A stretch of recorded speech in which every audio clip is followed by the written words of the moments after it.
blackberries this year are nothing short of spectacular. The rain over the summer here in Norfolk's really plumped them up, and rather than hard little bullets, we've got these beautiful big juicy berries. Just look at these, really sweet as well. Now getting the warm sunshine, and it's an ideal time to start harvesting these when they're still nice and firm but beautifully ripe. Should just pull off the vine, and we'll show you our favourite recipe for blackberry jam. We're going to show you how to make this blackberry jam. It's one of my favourites, picking the blackberries as we showed you this year. It's absolutely fantastic, and just look at this fantastic crop of blackberries we've got from just one picking, and they didn't take that long because of the sheer size and beautiful juiciness of them. We've washed them, drained them, and this recipe is really flexible in terms of what you need. There's no special equipment, no fancy pectins or sugars or anything. A nice jam pot, you're going to need something quite big. In terms of the volumes, then it doesn't matter how many blackberries you've managed to pick. We're basically going to do a same weight volume ratio of blackberries to sugar. So if you've got a small quantity of blackberries, you just adjust it. It's worthwhile making a decent quantity at any one time. Try and judge it so you're going to be able to fill your jars. The jars we're going to be using, you probably recognise these. It's a standard brand. We tend to buy this during the year as strawberry jam because I've never managed to grow strawberries thanks to my squirrels. We reuse these once, and if you are selecting whatever jars you're going to select, look for ones that have got this rubberized seal around the inside. The beauty of that is if you hot fill these jars with jam that's just come off the boil when it's ready for putting into the jars, and then loose tighten them like that, let the air expand in them, and then you give them a real tight tightening, and then you get a real good vacuum seal, and you can hear that clicker on the top. You'll hear them as they cool down, that click back down, and then you've got a tight vacuum seal on your jam. It's ideal way of storing them. In terms of how much you're going to make, in terms of your pan size, you want to fill the pan about 1/3 deep with fruit. No more than that, because when these come to the boil, it's going to come up the side of the pan. So just judge about 1/3 depth of blackberries. I think that's about right. And then what I'm going to do now is weigh those on the scales and put an equal volume of sugar in. So let's do that next. Well, my fruit measured in at 800 grams, so I've got 800 grams just ordinary granulated sugar. No need to buy special jamming sugar or anything, and just pop it straight in on the top and then straight onto the heat. And here we go. Now you'll hear it starting as it heats up, and you'll be thinking that's going to catch, but just have a little bit of faith. Start moving the fruit around, and something miraculous happens as those berries start to heat up with that sugar. The juices will start coming out, and it will go from a crusty sugar coated solid to a bubbling liquid in the course of about 1.5 minutes. Now obviously if you're not doing this on a hot range cooker as we've got here, it may take a little longer for you to get that heat through into the fruit. But look, did you see that change? Let me just tip it up. Got this molten liquid black juiciness. And now we can just let the heat percolate through that, and I'm going to bring it to a rolling boil.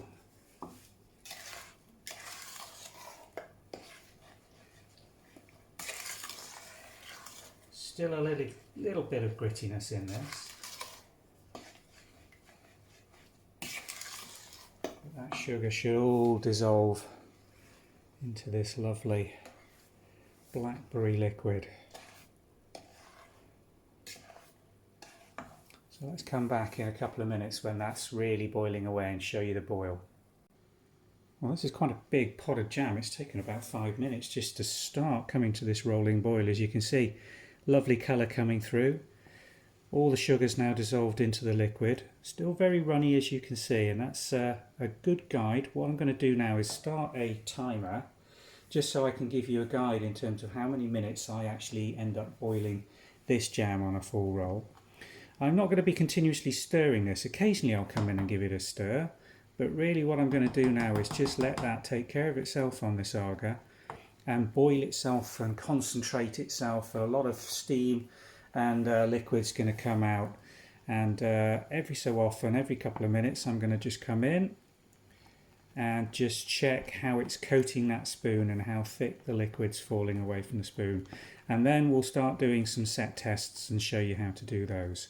But the beauty of not overfilling your jam pot, and here's the important bit, you can see now that's on a full rolling boil, nowhere near the rim, no chance of this boiling over, and that's the beauty of this easy cook recipe, that you're not having to constantly stir or monitor your jam. So let's leave that to cook. We'll come back and show you the progress, and we'll give you the timings as well.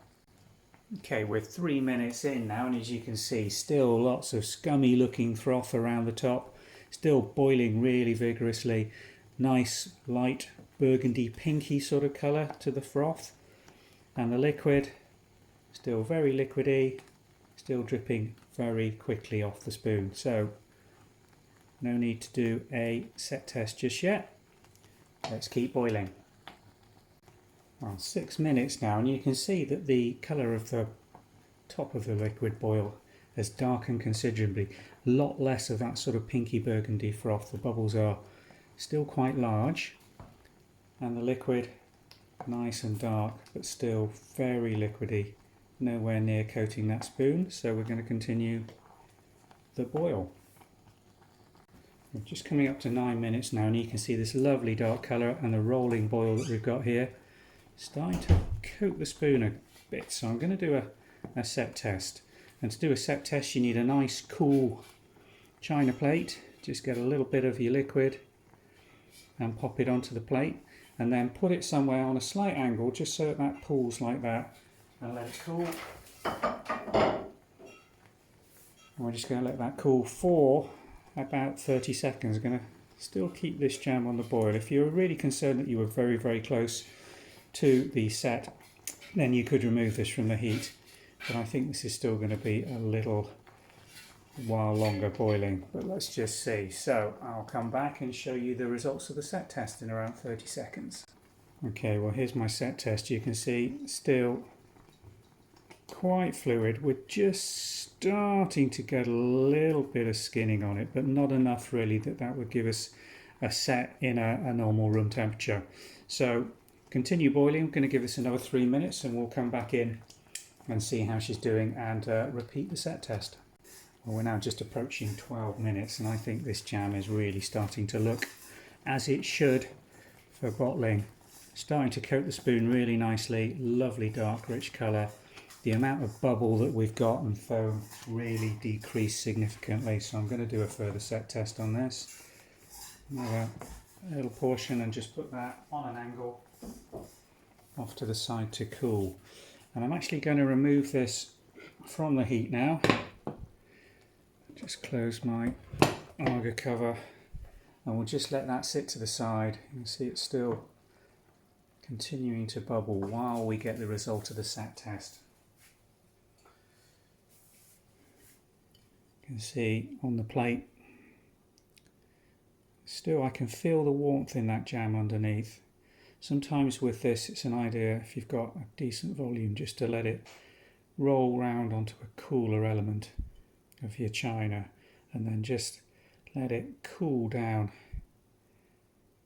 It takes about 30 seconds to a minute, and you're looking for skinning, which is a term used to describe what happens when you just push the jam slightly sideways. You get little ridges forming in it.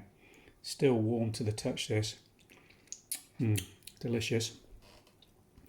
But I want to see that setting occurring in the jelly liquid of the jam, and that will give me a good indication that at room temperature it's going to give me a set jellied solid jam as opposed to a liquid. If you get it wrong and bottle it a little too early, then You can put your jams and keep them in the fridge, and a lot of people, once you've opened these homemade jams, do keep them in the fridge. You obviously get a firmer consistency the cooler the jelly is kept at. So it's a little trick if you find that it's a little liquid at room temperature, just to keep your jam jars in the fridge. If you overboil it and get it too hard, then there's absolutely nothing you can do. You're going to be left with a toffee, too solid, crispy consistency jam that's really not great. So always err on the side of caution and a little under set than overset. There we go. Look, do you see that? I'm not sure whether it's coming out on camera. I'm trying to get it onto a piece where I can actually see. You've got ridging occurring when you're pushing it in. It'll still take probably another minute or two on the boil, so I'm going to give it another 2 minutes. It's been off for around 2 minutes. So I'm going to say in total we've boiled that at the moment for around 12 minutes. I think we're looking at around 15 minutes of boiling for this jam recipe to get the perfect set. So I'm going to give that another 3 minutes, which will give us that total 15 minutes, and then we'll do what I think will be our final set test, and then we're ready to bottle, I hope. Let's see how we go. Well, this pot's now had a total of 15 minutes on the boiling plate, and just look at the lovely dark rich colour we've got. Nowhere near as vigorous a rolling boil as when we first started this jam off, and that's a sign of the viscosity of the liquid giving up a lot less steam. So let's do a set test. Got myself a clean plate because the other one had been well used. Just look at the way it's coating the spoon as well. Do you see how it forms those drops? It's not dropping straight off, it's a thick liquid now. So that's all a good sign. I think this jam is going to be ready on the set test. So I'm removing it from the heat again. Put my cover down. And I'll just let this set jelly cool down completely, and then we'll show you the results of the set test. Well, here's the set test, and I'm happy with this. You can see it's viscous. It's not running all over the plate. It's skinning. You can see when you push it, you get these little, it's like got a skin formed on the surface of the jam. You can see it pulling away, forming these ridges.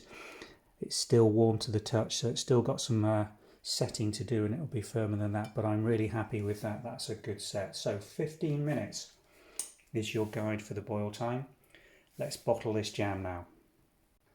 Okay, so we're going to be hot bottling this jam. It's just, as you can see, come off the hot plate. We've done the set test. It's still piping hot. I have got a jam funnel. If you've got one of these, ideal to use. If not, just a soup ladle, and then feed it in smaller quantities than this. The beauty of having the jam funnel is you can make a little bit of a mess and be less careful when you're filling the jars. I fill them just to the bottom of where the screw mechanism starts on the jar, so quite full, as you can see. And then while it's still hot, loose closure of the lid, and then we want to put that somewhere where it's going to warm up, and you want to let it warm the air that you've trapped in the top there for about 2 to 3 minutes. And at that stage, once that air is expanded and is hot, you do the final tightening and tighten the lid really firmly.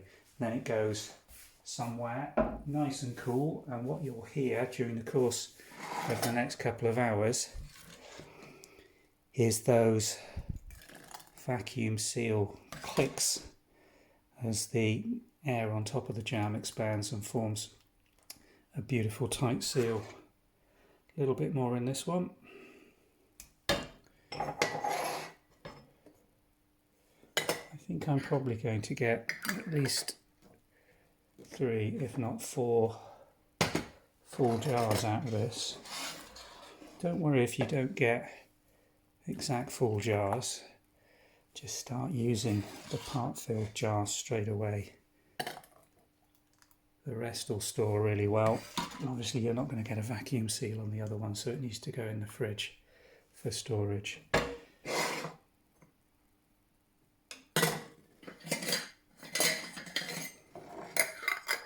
That's number 3. And for number 4, I think I'm going to tip and pour.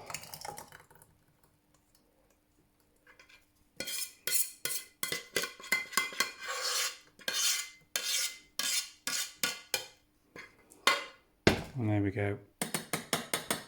3/4 of a 4th jar, which will go straight in the fridge for use. So, easy, simple, doesn't matter how many blackberries you've actually harvested, just get the ratio, weight to weight, sugar to fruit, boil for 15 minutes, stir occasionally. If you don't overfill your jamming pot, there's very little work involved or risk of it overflowing and causing a mess on your cooker. Bottle it. I'm going to tighten these lids now so that we get those vacuum seals, and we'll let that cool over the course of the afternoon before labelling and putting them into storage. If you can find jars like this which have got those nice rubber rings on the underside of the lids, then you get this lovely vacuum seal using this method, and there's no need to use wax papers or any other fancy additional expense or reason to do that, really. These jars work really well. We don't use them more than once when we refill them. After that we put them into recycling, because that rubber tends to get old and it loses its rubberiness, so the seals don't form as well. So I hope you've enjoyed watching this recipe. I hope we've shown you how to make a blackberry jam easily and effectively. It's an absolutely gorgeous homemade jam to have, not one that's commercially available particularly widely in the UK, so it's a exceptional one to be able to offer your family and friends during the course of the next 12 months. Thanks for watching.